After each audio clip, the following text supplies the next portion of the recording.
Mga Pinoy MD. Mga Pinoy MD.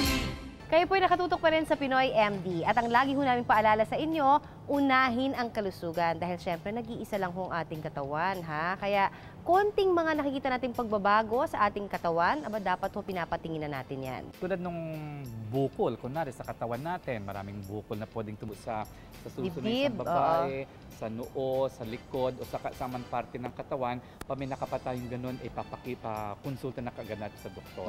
Katulad na lamang ho ng aming nakilala, no? Meron siyang iniindang bukol dito naman sa kanyang noo. Oo. So para malaman po natin kung ano nga ba ang tungkol dito sa iniinda niyang bukol sa noo, ito po't panoorin natin ang aming report.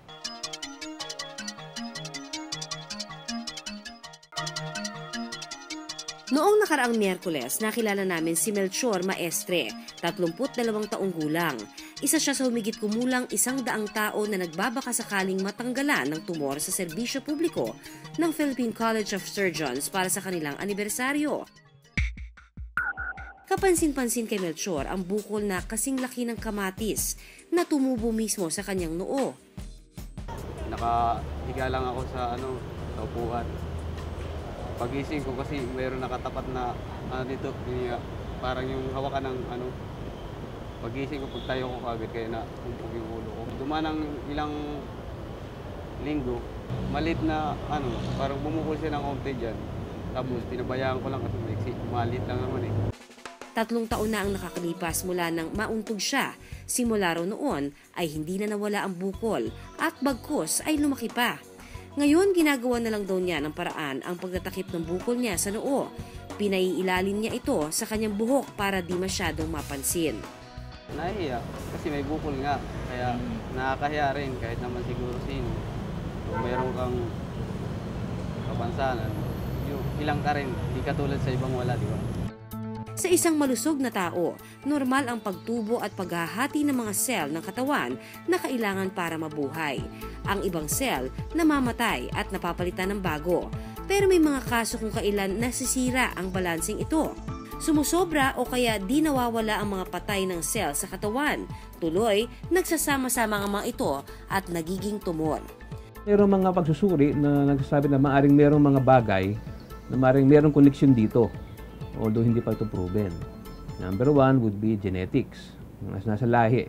So kung meron kang kamag-anak na meron din mga benign tumor, meron chance na baka ikaw ay magkaroon din ng benign tumor. Pangalawa, yung mga environmental exposure sa radiation.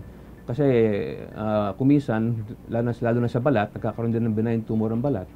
So maaaring yan, ang cause niyan ay yung ultraviolet light o yung mga exposure sa radiation. Pangatlo, yung diet.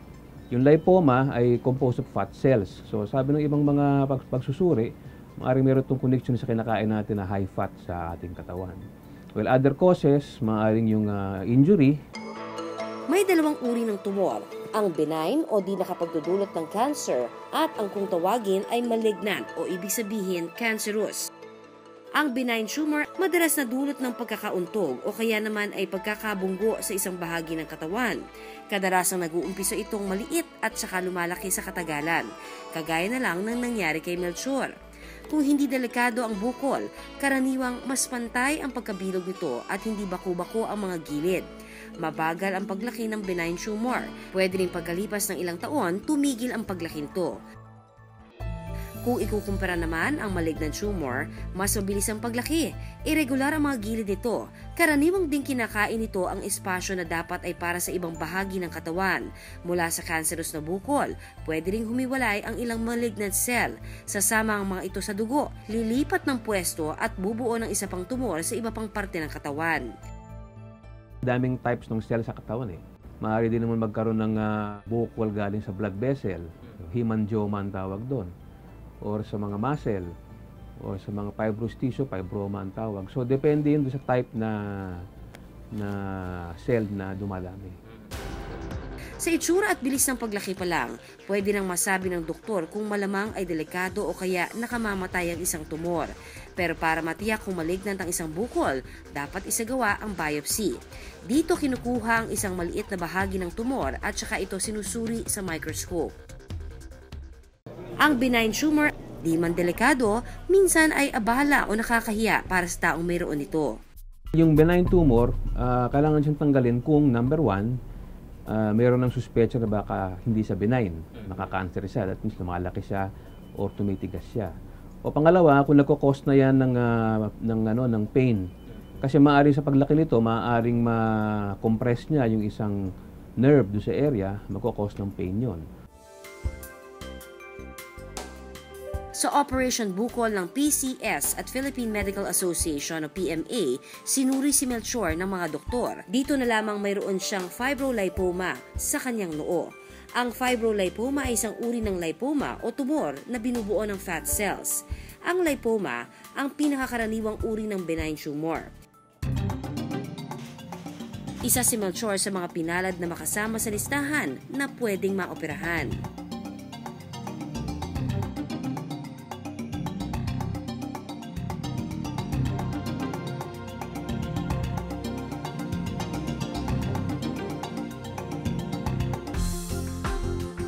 Pagkatapos ng operasyon, mas naging maginhawa na raw ang pakiramdam ni Melchor.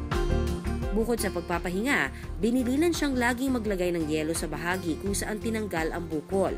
Ilang linggo lang at inaasahan na iimpis na ang pamamaga at magiging normal ng muli ang hugis ng mukha ni Melchor. Hindi ko magawa dati.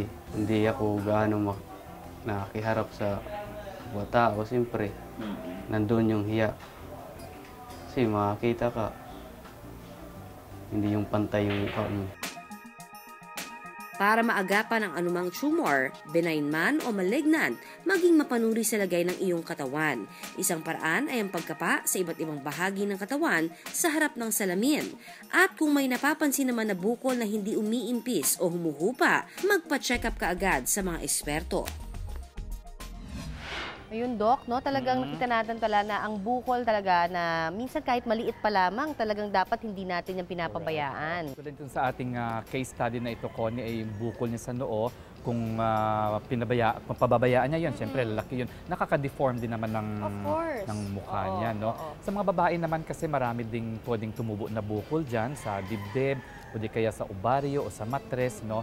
So kung may makakapa silang mga ganun na sa tingin nila ay hindi pangkaraniwan, yan, papakonsulta na kaagad sa doktor. Of course, meron din tayong parating sinasabi, di ba, yung ating pagkapa sa ating dibdib para doon sa mga bukol, di ba, na maaaring, hindi naman yan cancerous exactly. Hindi naman, no? Pero kasi na kahit sabihin man natin na benign yun, doon nag-uumpisa din yung cancer. O marami pa tayong pag-uusapan, Doc. Kaya mga kapuso, abangan nyo yan sa aming pagbabalik.